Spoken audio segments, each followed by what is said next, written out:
ایک عجیب بات ہے کہ مسئلہ ہمیشہ تیسرا ہوتا ہے اور لوگ ایک دوسرے کو چھوڑ دیتے ہیں۔ بڑا ذلیل ترین انسان وہ ہے جو حق اور سچ کو جانتے ہوئے بھی جھوٹ کے ساتھ کھڑا رہے۔ ناظرین، غریبوں کے پاس بیٹھا کرو، اس سے آپ کی طاقت بڑھے گی۔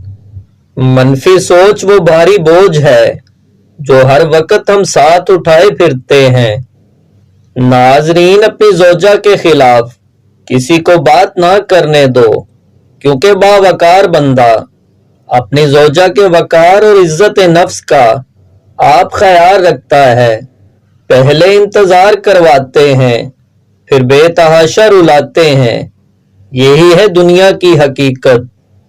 نامناسب سوالوں کا بہترین جواب خاموشی ہے اور مسکراہٹ ہر حالات کا بہترین رد عمل ہے۔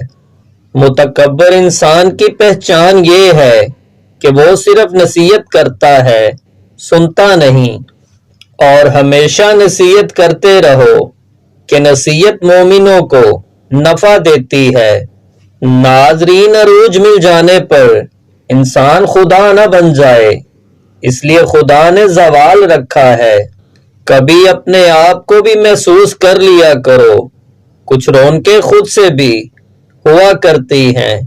ناظرین، مذاق ضرور کرو، مگر اتنا دھیان رکھنا کہ مذاق کرنے اور مذاق اڑانے میں فرق آپ کو معلوم ہو۔ اپنی قدر کریں، خود کو با علم کریں اور اپنے لیے مسکرائیں۔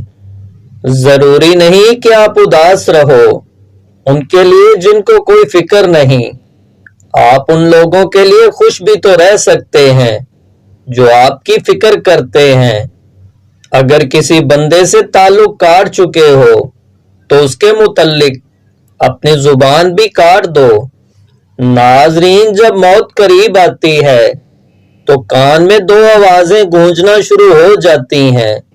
پرندوں کی وہ آوازیں جو سورج غروب ہوتے وقت آتی ہیں، وہ آواز جو انسان کے کان بند ہونے پر آتی ہے۔ اگر کسی کی ضرورت آپ کے ہاتھ یا بات سے پوری ہوتی ہو، اس کو مایوس مت کریں۔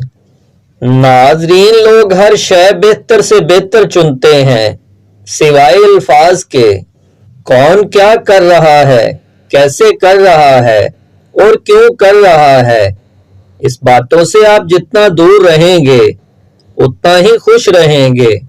سہارے ڈھونڈنے سے بہتر ہے کہ بندہ خود کو مضبوط بنائے۔